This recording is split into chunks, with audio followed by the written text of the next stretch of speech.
Hello everybody, Beth here, and today, well, this was going to be a what if I was a ghost type gym leader, but the plot bunny said yeah but no, and it instead turned into a what if the first Five Nights at Freddy's was a Pokemon gym. For those who don't know, Five Nights at Freddy's is a game series where you play as an employee at Freddy Fazbear's Pizzeria, where everything's great minus the animatronics trying to stuff you into a suit each night and child murder. But that's not the topic of today's video. Today's topic is about Pokemon and what a hypothetical gym themed around the first game would be like. And if you guys would like, you can suggest other games, FNAF or otherwise, that you'd like to see as hypothetical Pokemon gyms in the comments below. Starting off, I'd imagine that this ghost-type gym would be the fifth one you'd encounter in your journey, because if Pokemon can be as subtle as a sludge hammer, so can I. The gym itself looks like an arcade, and when you enter, there's only a flickering light from a phone nearby. When you approach it, you get a recorded voice call from the gym leader apologizing for the lack of light, as the gym's having some mild issues with the electricity. But it shouldn't matter for somebody like you, as the gym leader made sure to leave a flashlight for any challenger that didn't want to wait.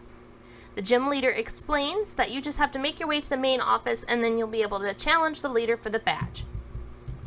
Thankfully, they managed to get the lights in the office working, so it shouldn't be that hard to find the office.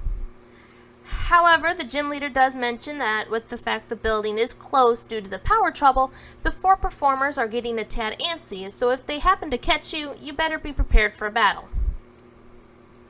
With that, the phone message clicks off and you get your handy-dandy flashlight, which when equipped, you'll have a little percentage on screen to let you know how much you have left before you automatically get kicked back to the front of the gym.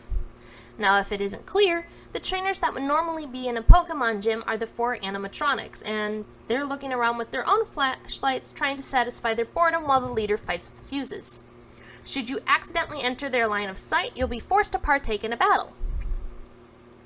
In order of getting caught, you have the Rockstar in training Bonnie with his Banerian Haunter, Chaotic Cook Chica with her duo of a Psyduck and Misdreavus, the dastardly pirate Foxy and his crew of a Nickit and Yamask, and finally you'd face off with the leader of the Faz Gang himself, Freddy Fazbear, with his Teddy Ursa and Drifloon, before heading down a hallway that splits into two pathways.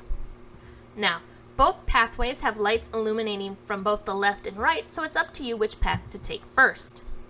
Entering down the left hallway, you encounter a man in purple leaning against a table who's looking at one of the plush toys that are scattered about. You engage against the man, who has a full team of 6 Pokemon, 4 Phantoms, what you can only assume to be a variant of Houndoom, and a shiny Beware that'll be 2 levels higher than your highest party member, so this would be one to avoid having the level 100 Magikarp challenge. Once you defeat him, he's surprised, but also impressed. He chuckles and hands you his badge, which looks kind of like a present box, before he ruffles your hair and walks out of the room. Minor spookiness aside, you examine the present badge before another person pokes their head into the room. You turn to face him and he spots the badge in your hand and visibly pales.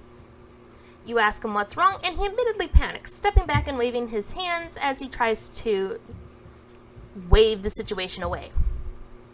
He quickly leaves the room, and with nothing much else to do in this room, you reluctantly follow.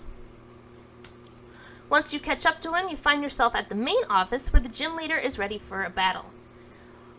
On the leader's team is a Mimikyu, Banette, and Trevorant, and after defeating the leader, you are gifted with the Cupcake badge and the TM from Magic Room. The leader congratulates you on your victory as the lights flicker back to life, letting you get back to the entrance no problem. And that's the gym itself. If there was a hypothetical post-game where you could go back and re-challenge the gym leaders, the leader would add a Cofagrigus and Golurk to their team, but the gym itself wouldn't change except for being properly lighted this time, and if you wanted, you could check out the performers while they're doing their little song and dance number. But that's the gist of this hypothetical gym. Please let me know what your thoughts are and suggestions are for future gyms in the comments down below, and enjoy. Bye!